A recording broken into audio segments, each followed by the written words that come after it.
Bonjour à vous tous qui êtes branchés sur la radio-télévision Kimbanguiste et bienvenue dans Le Bon Sens. Lors de notre émission passée, nous avons parlé d'un procès engagé contre le christianisme de manière générale et avec un accent particulier sur le kimonguisme.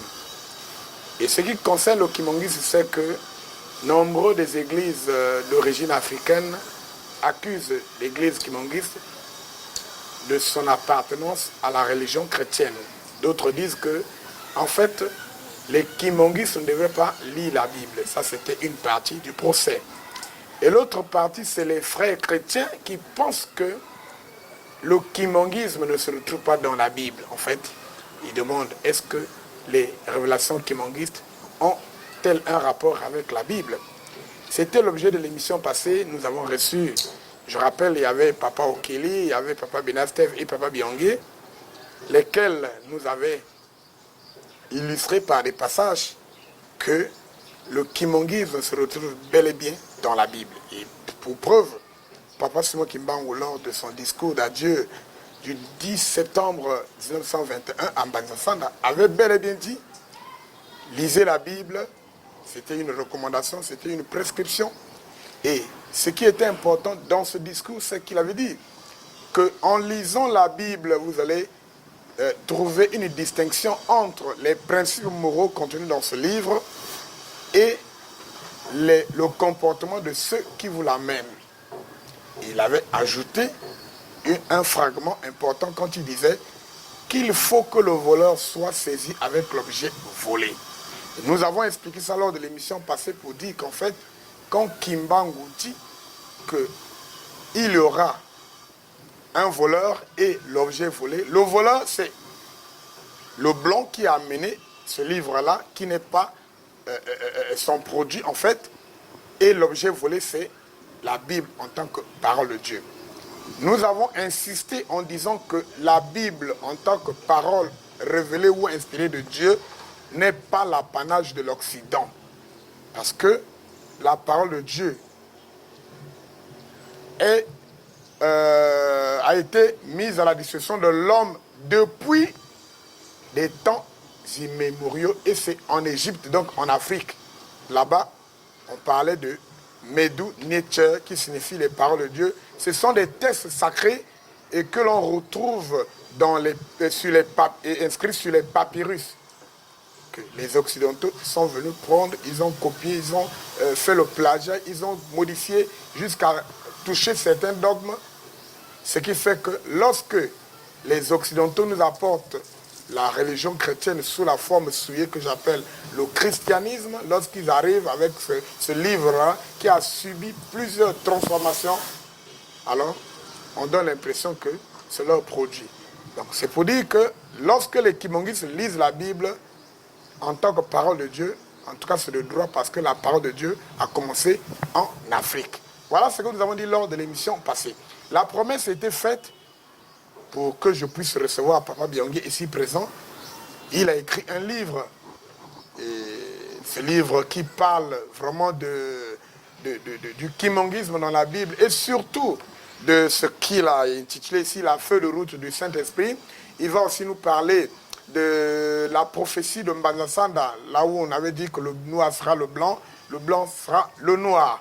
Donc c'est à travers ce livre dont je vous fais la présentation.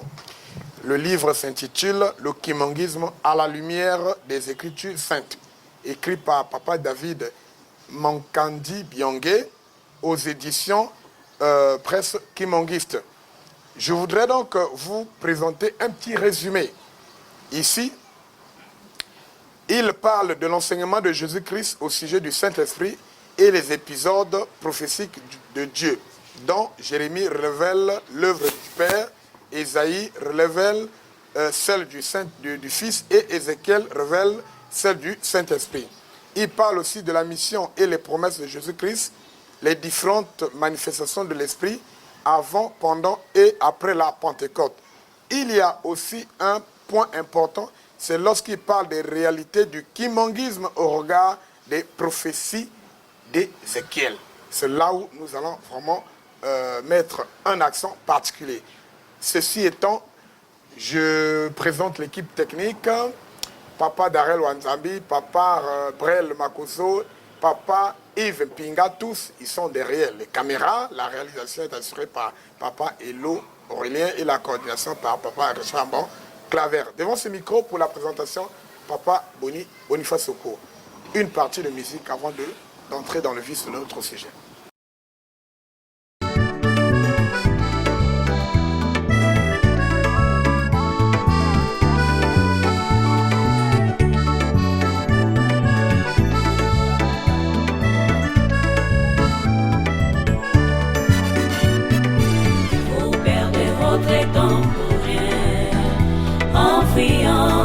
Dans la Bible, pour découvrir si réellement le Saint-Esprit est une personne ou une créature autre que l'homme. Vous perdez votre temps pour rien en fuyant dans la Bible, pour découvrir si réellement le Saint-Esprit est une personne ou une créature autre que l'homme. La réponse vous est donnée, il est en face de vous. Profitez-en, recevez-les sans complexe. La réponse vous est donnée, il est en face de vous. En Israël, Jésus n'était pas reconnu comme fils de Dieu, alors qu'il en est bien en crachant sur lui. Mais aujourd'hui, il est glorifié. Merci. Alors, je parlais de Papa Biangé, notre invité. Il était avec nous lors de l'émission passée. Aujourd'hui, je le prends en tout cas en vedette. Papa Biangé, bonjour. Bonjour, Papa Boni. Vous êtes Papa Biangé David Monkandi. Exactement. Bon, vous avez écrit ce livre qui est sur moi, donc le kimanguisme à la lumière des Écritures saintes. Oui. Alors, vous avez beaucoup insisté sur le rapport entre le kimanguisme et les prophéties d'Ézéchiel. Ouais. Et Alors, à vous de nous dire réellement ce que c'est que... il faut qu'on commence d'abord par la prophétie de Mbazasand. Vous avez dit que vous avez quelque chose à dire, vous devrez expliquer cette prophétie lorsque Papa Kimbangu dit que le noir sera le blanc et le blanc sera le noir. justement, on doit au préalable parler de la Bible pour faire un résumé parce que beaucoup de gens parlent de la Bible sans en réalité comprendre exactement le message principal. Parce que la Bible commence par nous parler de la création. Par la suite, la Bible nous parle de la chute de l'homme, de l'œuvre de la rédemption. La finalité, c'est la restauration. Donc, Dieu qui crée l'homme en Afrique, parce que là, on va préciser les choses. Et l'homme créé à l'image de Dieu, qui a perdu cette liaison spirituelle avec lui, parce que quand on parle de la chute de l'homme, il y a eu la séparation, il y a eu l'harmonie qui était brisée, l'harmonie voulue par le Créateur qui était brisée. Maintenant, il y a l'œuvre de la rédemption dont Jésus-Christ est venu accomplir. La finalité dans la Bible, c'est l'œuvre de la restauration. Et c'est cette œuvre que beaucoup de gens ne maîtrisent pas. L'œuvre de la restauration qui nous renvoie en réalité que dans l'Éden. Puisque l'histoire a commencé dans l'Éden, l'histoire, au fait, devrait finir et terminer dans l'Éden. Oui. Donc, la restauration engage l'homme originel, c'est-à-dire l'ancêtre de l'humanité, l'homme noir. Donc, au commencement, c'était l'homme noir. La finalité, c'est l'homme noir. Oui. Donc, l'œuvre de la restauration, dont l'acteur principal, le réalisateur, c'est le Saint-Esprit, Papa Simon Kimbangu. Quand il parle de l'homme noir qui deviendra blanc et l'homme blanc deviendra noir, ce n'est que la finalité de la restauration. Donc, l'homme noir qui était créé à l'image de Dieu, qui avait perdu cette liaison. Parce que nous le savons que l'homme noir, c'est la matrice de toutes les civilisations. il était au zénith, mais il était rabaissé par rapport à cette liaison qu'on avait perdue. Et nous connaissons la détresse de l'homme noir, ce que l'homme noir a connu et celui qui l'a ramené à être le rebut de l'humanité. Mais la finalité est que le Saint-Esprit, parce que le Saint-Esprit est venu avec une alliance dont le bénéficiaire et le porteur, c'est l'homme noir. La finalité est que l'homme noir sera béni, il va retrouver les qualités et les aptitudes et la liaison spirituelle qui était auparavant qu'il avait perdu et qui fera qu'il soit le dominant, le maître. Parce que le blanc, qui est le maître, va en quelque sorte perdre sa suprématie par rapport à l'homme noir. Donc, l'homme blanc qui est considéré le dominant, le maître, celui qui maîtrise tout, au fait, à la finalité, c'est quoi? C'est comme un cycle. C'est l'homme noir qui va retrouver sa place dans le temps. C'est-à-dire qu'il va devenir le maître. C'est ce que ça veut dire. Mais ce n'est pas des paroles en l'air, parce que ça suit en réalité une vision. La vision du Saint-Esprit s'inscrit dans la révélation que lui-même l'avait révélée au prophète Ézéchiel. Ézéchiel, c'est le prophète du fin des temps. C'est à lui que Dieu avait montré la vision des enfants d'Israël, l'alliance qu'il devrait abolir avec eux pour accomplir la dernière alliance avec lui. Donc, dans la vision d'Ézéchiel, il faut comprendre l'histoire de Dieu, qu'il va déshériter ce peuple pour hériter l'enceinte de l'humanité qui revient au centre de l'Éden et pour faire l'œuvre de la restauration. Ça suit une feuille de route qui est bel et bien révélée, que vraiment, nous les Kimbangis, que nous devrons montrer au monde, que nous devrons révéler, parce que tout y est dit. Partons de l'œuvre du Saint-Esprit, de sa demeure, de la cité et les symboles matériels qui doivent y être, et au finalité, l'alliance. Allons-y un peu doucement. Vous parlez de la prophétie d'Ézéchiel. Est-ce que de façon précise, on peut avoir un... Parce que les chrétiens aiment la Bible. Justement. Est-ce qu'on peut avoir un passage qu'on puisse citer et qui permette de nous placer dans ce contexte précis? Je donnerai les passages parce que à côté, parce que je parle de l'abolition de l'alliance de Dieu avec les Israélites. Ça, ils peuvent le lire dans Ézéchiel chapitre 8. Mais le plus important, le message qui nous concerne, le message de fin des temps, l'œuvre de fin des temps de la restauration, Dieu dit dans Ézéchiel chapitre 28 et 13 jusqu'à 18. Tu étais en Éden, le jardin de Dieu, tu étais couvert de pierres précieuses. Il cite les pierres précieuses qui y sont.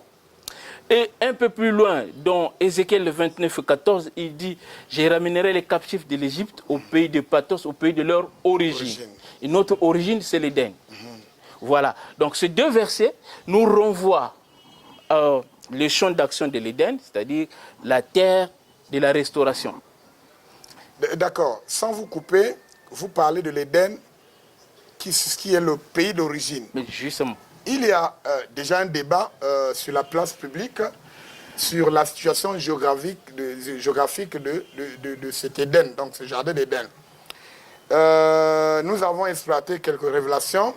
Il y a même un cantique qui dit que le jardin d'Éden se trouve en Kamba. Ça, c'est la révélation kimangiste. Ça pouvait être mis en doute comme d'habitude. Mais dernièrement, on a reçu un nom kimangiste, un chercheur, un mathématicien, je cite le nom de Roland Moxon, qui a fait plusieurs émissions même à travers les chaînes de la place, et qui a démontré à travers l'hydrographie, à travers les récits bibliques, à travers, je crois même... la faune et la flore et tout ça. Que le jardin d'Éden ne peut pas se retrouver en dehors de l'Afrique centrale. Il a même dit que ça doit se situer aux alentours du fleuve Congo. Donc, c'est déjà une question qui attire l'attention du monde. Voilà pourquoi vous dites aujourd'hui que ce pays d'origine, c'est Éden. Est-ce que vous confirmez que cet Éden, c'est vraiment un Kamba, comme le cantique le dit? Je confirme par rapport aux écrits par rapport à l'histoire et par rapport aussi à la science.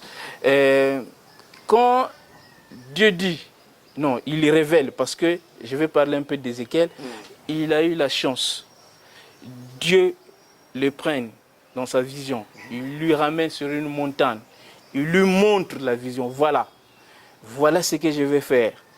Voilà le lieu, le lieu de mon trône. Il dit ceci. Le ciel c'est mon trône, la terre c'est mon marchepied. C'est le lieu où je vais demeurer. C'est le lieu où je placerai mon sanctuaire. C'est le lieu où je ferai l'alliance.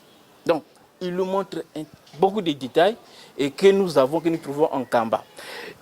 Il le dit, voilà, et il a eu la chance de le décrire tel qu'il l'a vu. Donc, ce n'est pas un prophète qui l'a vu, qui lui révèle les choses, mais c'est l'Esprit incarné, c'est Dieu qui lui dit, voilà, je ferai ceci. Donc, dans les prophéties d'Ézéchiel, c'est Dieu qui rentre en action, ce n'est pas un homme qui doit faire l'action. Donc, au préalable, il lui montre la vision, voilà ce que je vais réaliser, ce que je réaliserai. Donc, il lui montre bel et bien la vision qu'il l'a ramenée sur une montagne, il lui montre toute la cité, il lui montre les sanctuaires de Dieu, le temple et la source sacrée. Bon, ça peut-être on ira en détail, mais il revient à plusieurs reprises pour dire que tu étais en Éden, le jardin d'Éden. Tu étais couvert de matières premières, ta richesse, et puis tu l'as perdue. Donc, c'est lui qui parle aussi de la détresse de l'homme noir que nous avons connu. Parce que on va épingler sur la prophétie dont on a parlé, de l'homme noir qui deviendra blanc et l'homme blanc deviendra noir. Dans Ézéchiel chapitre 21, au verset 30 à 31, il est dit ceci. L'anathème sera ôté. Ce qui est élevé sera abaissé, ce qui est abaissé sera élevé. Si tu ne connais pas le contexte de la révélation, tu seras perdu, tu ne sauras pas ce que l'on parle. Il faut comprendre la vision dans sa globalité et les êtres qui sont concernés. Parce qu'il parle en réalité de l'enceinte de l'humanité.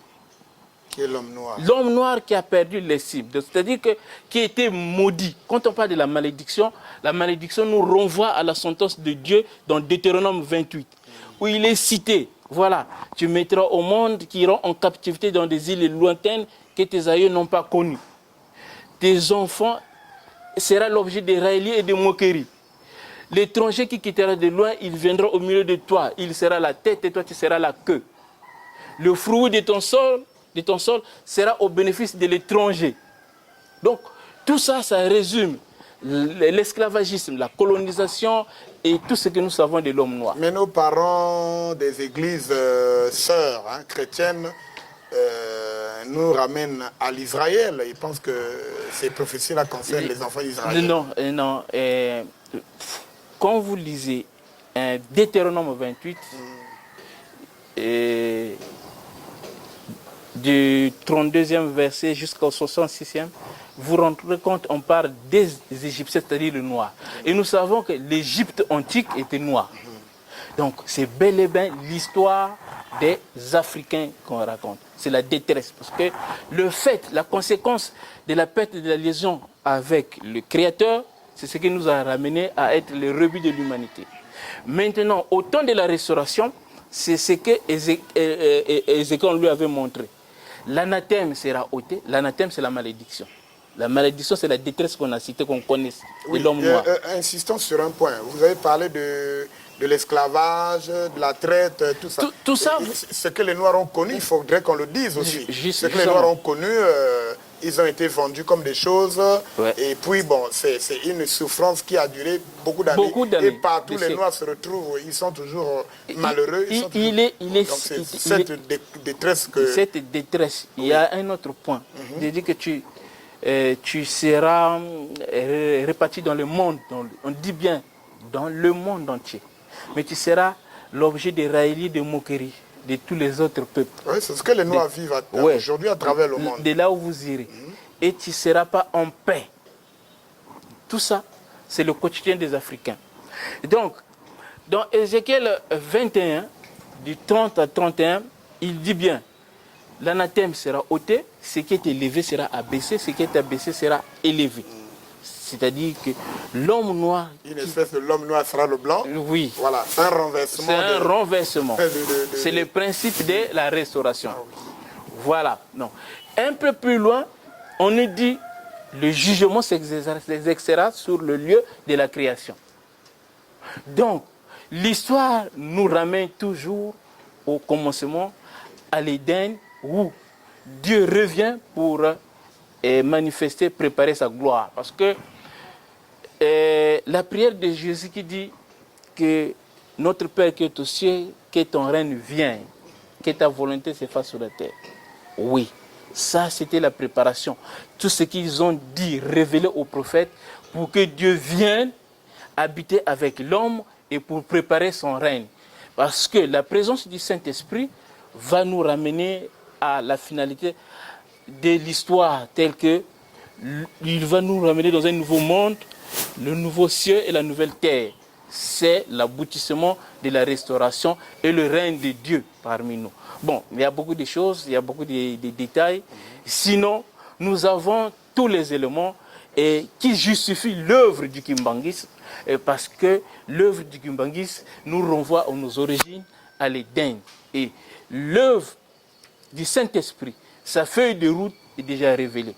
En 1921, ce qu'il a fait, donc le libérateur, c'est bel et bien révélé d'avance.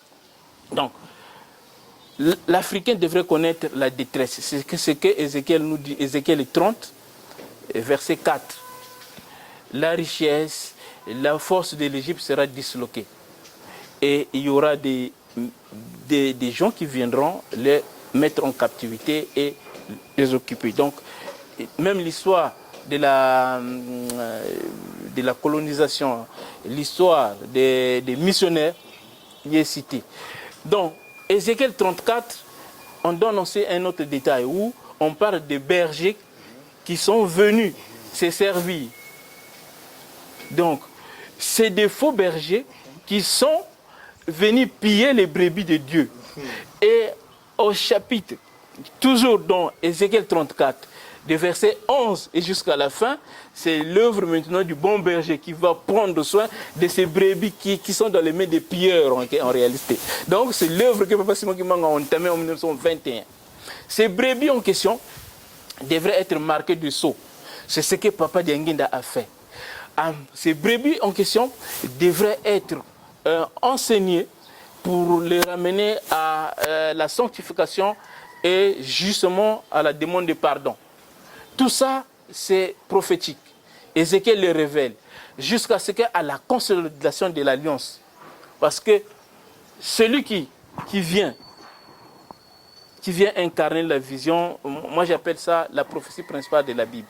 C'est-à-dire que Dieu a plusieurs manières de parler, mais rarement il a insisté sur le lieu de sa demeure, le lieu où il repose ses pieds.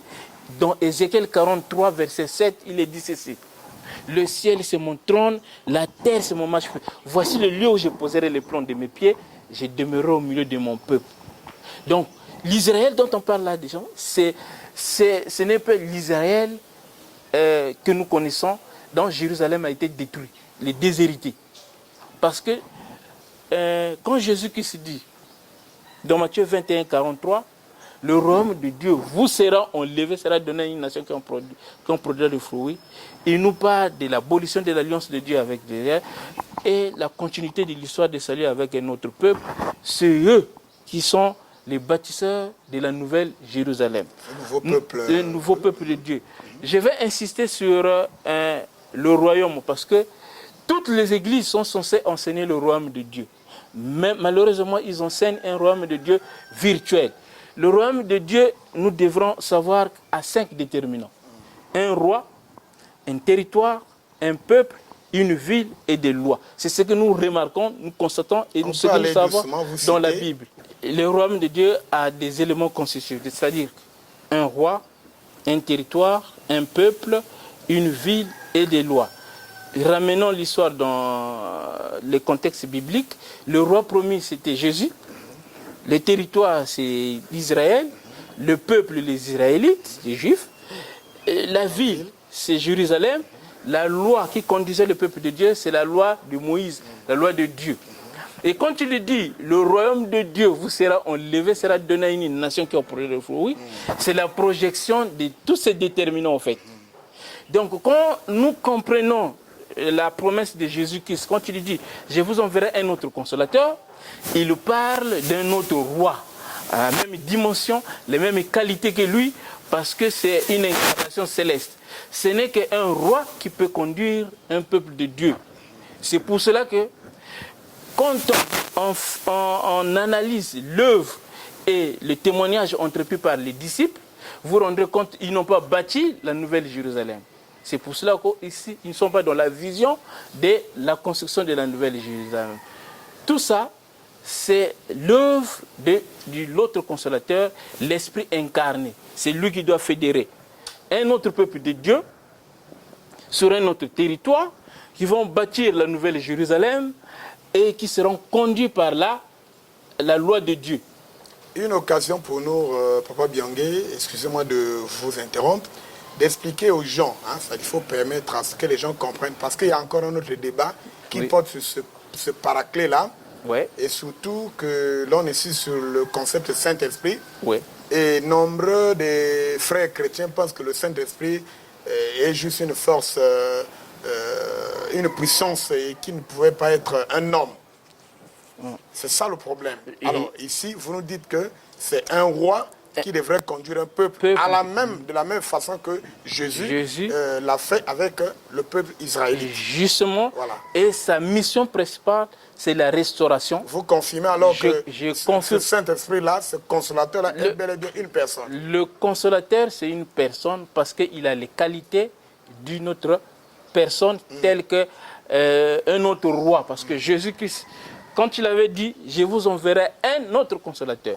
Si ce n'était que la puissance, il ne devrait pas employer un autre. C'est comme un médecin qui vous dit, je vous enverrai un autre médecin. Voilà. Mais la différence, pour l'œuvre de Dieu, rien n'est au hasard. Et il ne fait pas des choses au hasard.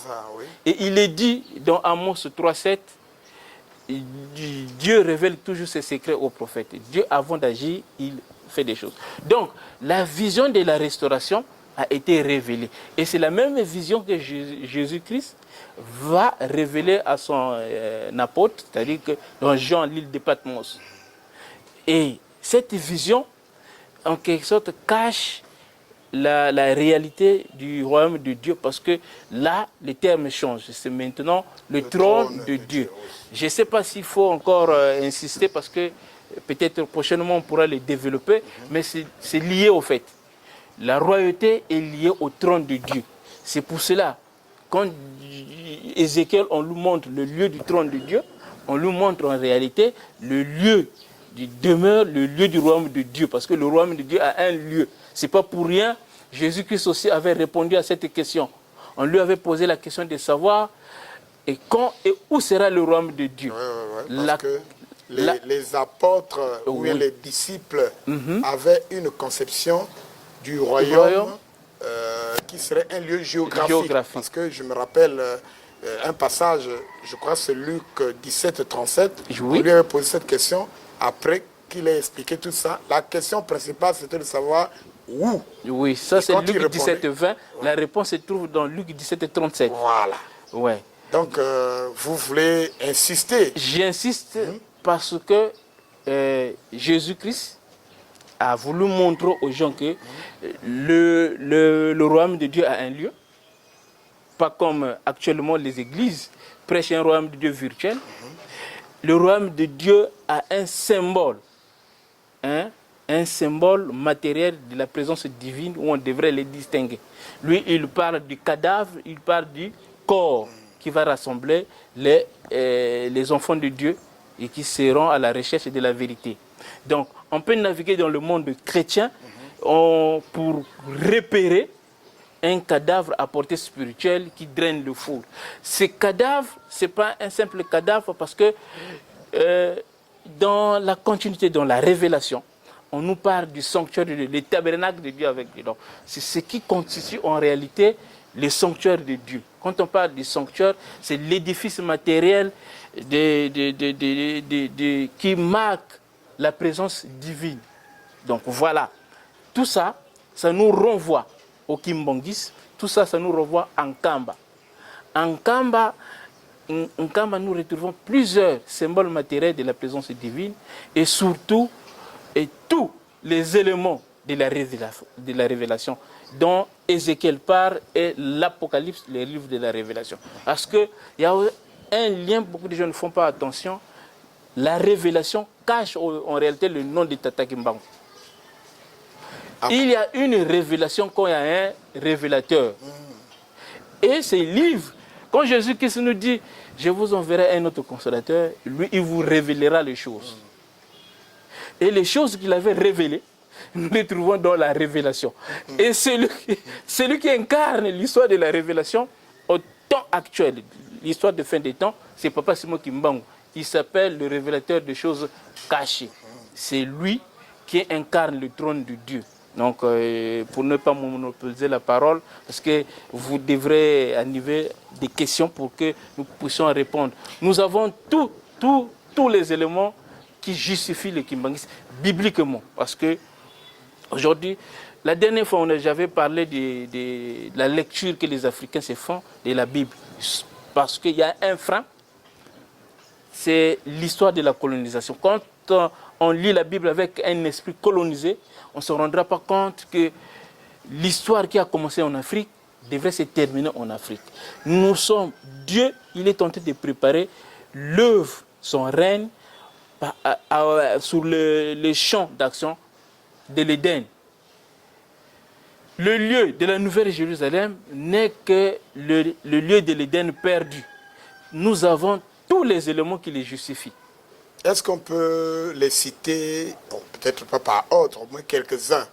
Parce que la question principale, lorsque nous disons que le premier homme a été créé en Afrique, oui, le terme utilisé, c'est même une création, une récente création. On parle de l'Égypte. En fait, l'Égypte, c'est aussi un mot qui est créé bien après. Mais l'histoire commence où précisément?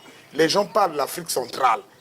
Mais l'histoire. Est-ce que dans la Bible, tant par la description archéologique, par la scientifique, biblique, est-ce qu'on peut retrouver une Kamba qui est en Afrique centrale dans la situation de l'Éden? Premièrement, oui, quand je parle des deux versets bibliques qui nous renvoient au pays de l'Éden, oui, c'est-à-dire Ézéchiel 28, qui cite les minéraux. Les minéraux, oui, oui.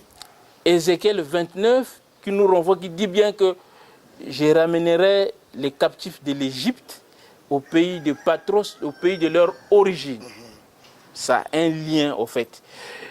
Aujourd'hui, nous savons que l'Afrique, même sa carte du 14e siècle, du 10e siècle n'est pas pareille. On a beau changer de nom, mais nous avons des arguments, les symboles matériels qu'on ne peut pas détruire, c'est-à-dire les minéraux. Oui. Ces minéraux nous montrent que l'Éden est puissamment riche. Et c'est le même passage qui nous renvoie dans Genèse 2, 7, dont on décrit le pays de l'Éden. On parle de fleuves, on parle de minéraux. Et c'est ce que nous avons en RDC. Donc, on peut changer les noms, on peut changer des cartes, mais il y a des matières précieuses qu'on ne peut pas changer et qu'on ne peut même pas trafiquer. Et on ne peut pas les avoir ailleurs, sauf en RDC. Donc ça, c'est le pays de l'Éden. Maintenant, le Saint-Esprit devrait venir sur ce lieu. Parce que les prophéties le montrent, le disent. Au fait, pour être un libérateur, il faut avoir l'esprit de Dieu. Parce que dans les prophéties d'Ézéchiel, ce n'est pas un homme qui les fait, c'est Dieu lui-même. Dieu incarné, l'Esprit incarné, qui vient en libérateur, qui vient en rassembleur et qui vient accomplir une alliance. La finalité, c'est qu'il manifestera sa sainteté aux yeux de toutes les nations. Parce que Ézéchiel l'a maintes fois expliqué. Parce que l'alliance dit ceci.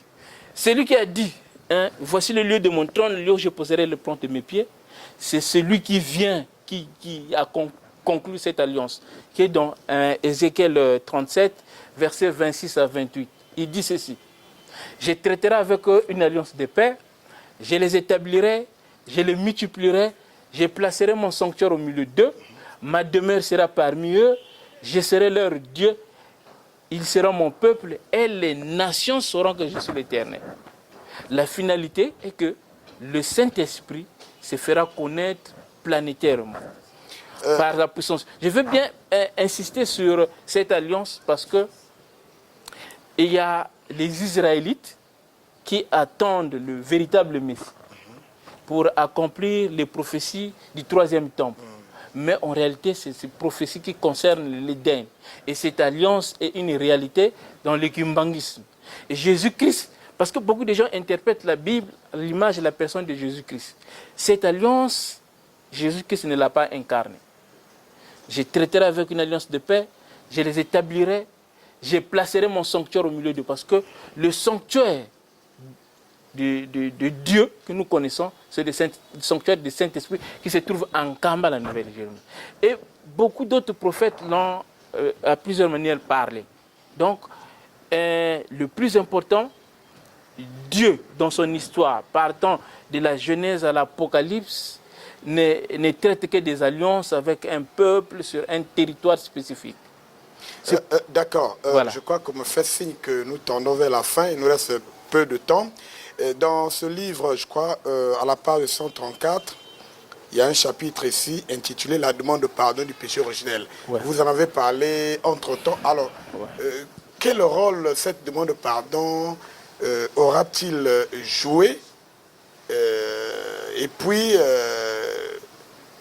qu'est-ce que les Noirs ont fait réellement? Mais oui.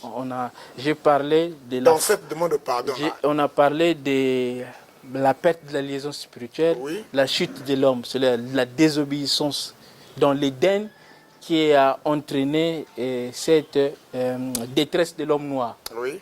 Donc, dans la restauration, il y a aussi la réparation en fait.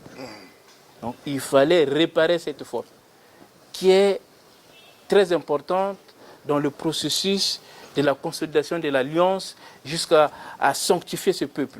Parce qu'il faut les séparer de Satan et leur montrer leur véritable identité. Parce que tu dois savoir ce que tu es et pour comprendre ta vocation et ta destinée. C'est ce qu'on nous a fait comprendre. C'est ce qui cache aussi la demande de pardon. Et les Kimongis l'ont fait, ils ont demandé pardon pendant une certaine année. Est-ce que vous pouvez nous rappeler? C'était en 92. 92. Oui. Oui. Ils ont fait comment pour demander ce pardon? C'est toute une cérémonie. Ils ont demandé, il y a d'abord les jeunes qui ont demandé pardon aux parents, et puis il y a les parents aussi qui ont demandé pardon aux enfants, et jusqu'à la cérémonie finale en Kamba, où les gens ont demandé pardon de tous les maux, de tous les torts qu'on accordait plutôt à la Sainte Trinité, depuis le commencement et jusqu'à l'avènement même de Jésus-Christ et même du Saint-Esprit. Voilà. Donc, c'est le renouvellement de l'alliance qui est nécessaire pour la continuité de l'histoire. Merci. Je crois que rien ne peut m'empêcher de chuter par rapport au temps qui nous est imparti. Vous venez de suivre Papa Byongé Mankandji David, c'est l'auteur du livre Le Kimangisme à la lumière des Écritures saintes. Avec lui, on a évoqué pas mal de choses. Je voudrais donc faire une petite synthèse. Ici, il a parlé de la prophétie de Mbanza Sanda, dont l'intitulé dit « Le noir sera le blanc sera le noir ». Le commentaire qu'il a fait, c'est de démontrer que le noir, c'est le premier peuple à être créé au monde. Il est créé bel et bien en Afrique. Et cela a été démontré par la science, que l'Afrique est le berceau de l'humanité. Et puis, comme l'Afrique est le berceau de l'humanité, et au regard de c'est un passage biblique. Il a cité Ézéchiel 29. Je crois que quand nous lisons le verset 14, on décrit l'origine précise. Lorsqu'on parle de l'Égypte, de l'Afrique, c'est un peu général. Mais on dit le sud de l'Égypte, c'est bel et bien l'Afrique centrale. Et c'est là où nous situons aussi géographiquement le jardin d'Éden. En lisant les passages bibliques, je crois qu'il y a Genèse chapitre 2 qui décrit les fleuves, qui décrit le jardin d'Éden, surtout en parlant des fleuves, les 4 bras de ce fleuve qui irriguaient, qui arrosaient ce jardin. Contrairement à ceux qui pensent que le jardin d'Éden serait un symbole d'un corps humain avec tout ce qu'il y a comme commentaire, mais nous démontrons que par la géographie, par l'hydrographie, il y a bel et bien des fleuves qui devraient arroser ce jardin.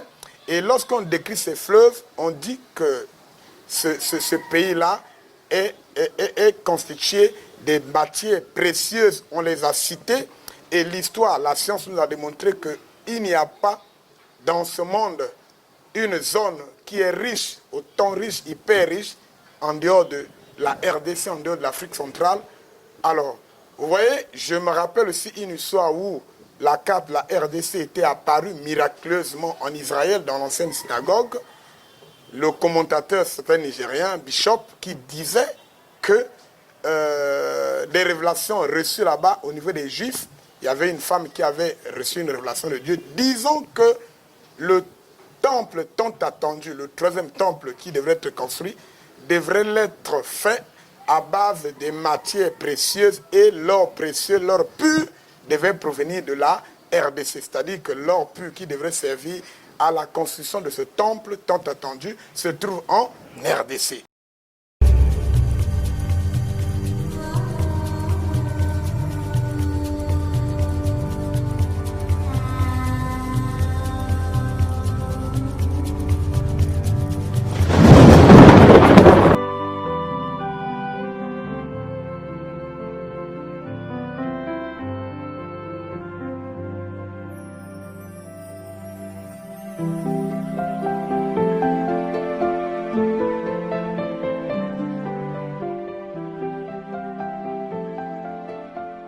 Maintenant, j'aimerais demander et poser une question. Pourquoi cela est arrivé que la carte des États-Unis n'est pas dessinée sur ce lieu à Capernaum dans une synagogue, là où la Torah est ouverte?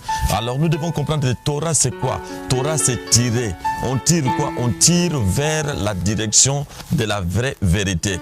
Donc Dieu avait amené le peuple israélite avec la Torah, il leur a montré la Torah, donc les chemins, les ordonnances divines pour être bien alignés afin que l'ennemi ne puisse pas les dérouter. Alors c'est alors que Dieu avait donné la Torah à Moïse. Donc nous voyons la Torah écrite et la Torah orale.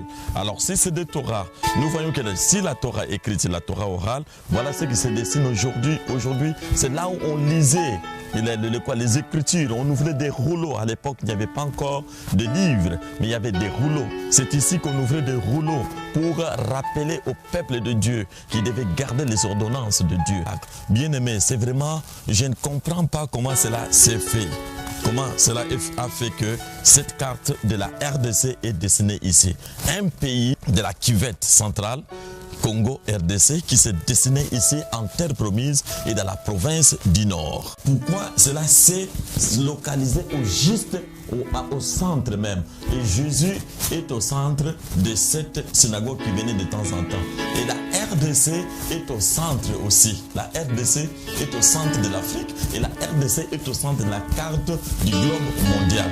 Donc ce qui fait que c'est un mystère, c'est là où je me tiens bien aimé. Il y a déjà une menorah ou encore les chandeliers d'or qui pèsent 300 kilos. Ils ont pris de quoi? Du bronze, de l'airain pour mettre à l'intérieur, en fait de soutenir l'or qui sera coulé pour que les chandeliers soient confectionnés. Or, les chandeliers d'or qui étaient dans les temples de Salomon ou encore les temples de Rhodes n'avaient pas été mélangés, c'était d'or pur. Mais voilà qu'ils ont tout fait, mais ça coulait, ça tombait. Cela veut dire que le temps de Dieu n'était pas encore arrivé. Mais voilà que le temps est arrivé. Alors, lorsque nous étions dans les musées des temples à Jérusalem, voilà ce qu'une dame prophétesse juive nous a dit.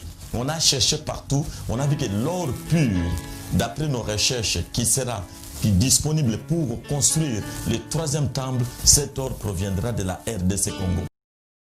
Voilà donc autant d'indices géographiques. Dans la Bible, nous lisons aussi les prophéties de Sophonie 3, 9 à 12. Nous lisons aussi Ésaïe chapitre 18 qui décrit ce pays entouré de fleuves. Et surtout Ésaïe 19. Ouais. Au verset 19 qui parle du sanctuaire dont le sanctuaire qu'a évoqué Papa Byongé. Voilà autant d'indices qui témoignent de la présence du royaume de Dieu en Afrique centrale et précisément en RDC. Quand nous disons précisément, allons jusqu'à parler de Nkamba. Et Nkamba, on nous dit, c'est la nouvelle Jérusalem selon la révélation. La nouvelle Jérusalem qui était vue en vision par Jean, que nous lisons dans le livre d'Apocalypse, qui est la révélation. Et vous allez voir un rapport entre le livre d'Apocalypse et le livre, la vision d'Ézéchiel. Ézéchiel 28, 12, 13 jusqu'à 19 nous décrit les matières précieuses et nous lisons la même chose en Apocalypse 21 à partir du 19e verset. Voilà, mesdames et messieurs, qui prouve que les révélations kimonguistes se retrouvent bel et bien en rapport avec la Bible. Papa Byongé, je crois que nous avons fini, le temps est arrivé à son terme, mais nous n'avons pas fini d'expliquer des choses. Il nous reste encore peut-être une tranche. Je vous donnerai la possibilité de nous définir ce que c'est que le trône de Dieu. Vous allez expliquer réellement c'est quoi le trône de Dieu qui est évoqué dans le livre d'Apocalypse. Ça sera donc la prochaine tranche. Je rappelle l'équipe technique, Papa Darel Wanzambi, Papa Yves Pinga et Papa Brel, tous ils étaient derrière la caméra. La réalisation était assurée par Papa Elo Aurélien, la coordination par Papa Richard Ambon-Claver. Je rappelle que j'ai reçu Papa Byongé, c'est l'auteur d'un livre que je vous ai présenté. Pour la présentation, vous avez reconnu Papa Boniface Soukour. Je vous dis au revoir et à très bientôt.